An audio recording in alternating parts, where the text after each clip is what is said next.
कहानी की शुरुआत होती है एक बहरे लड़के ऑस्कर से, जिसकी हवस ने उसकी ज़िंदगी को एक अजीब और उदासीन रास्ते पर डाल दिया। वह अपनी नौकरानी से लेकर पड़ोसियों तक किसी को नहीं छोड़ता और उन्हें गर्भवती कर देता है।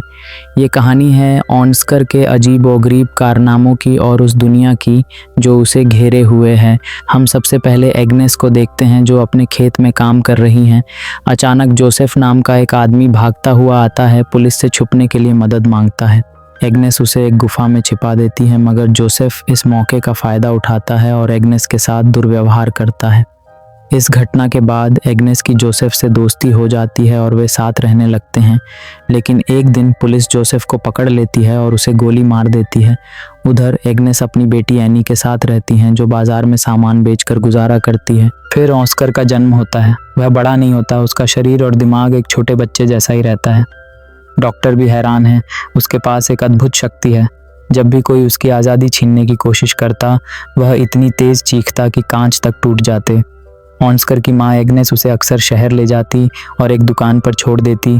खुद जैन नाम के आदमी से मिलने चली जाती। यह सिलसिला सालों तक चलता रहा।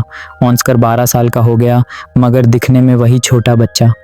एक दिन सर्कस में ऑस्कर एक बौने कलाकार देखता है और समझ जाता है वह भी एक बौना है। सर्कस के मालिक उसे नौकरी का ऑफर देते हैं, मगर उसके माता पिता उसे वहां से ले आते हैं। इसी बीच एग्नेस को पता चलता है कि वह जैन से गर्भवती हैं। यह सुनकर वह बहुत परेशान हो जाती हैं और जानबूझकर ढेर सारी मछलियां खा लेती हैं, जिससे उनकी मौत हो जाती है।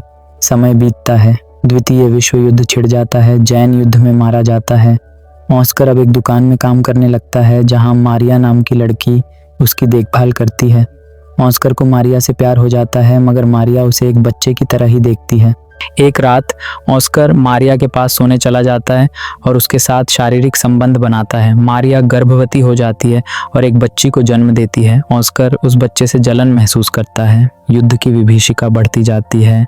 रूसी सैनिक शहर में घुस आते हैं। ऑस्कर के पिता अल्फ्रेड उसे एक बंकर में छिपा देते हैं, मगर रूसी सैनिक उनके घर में घुस जाते हैं और उसकी मां के साथ बलात्कार करते हैं।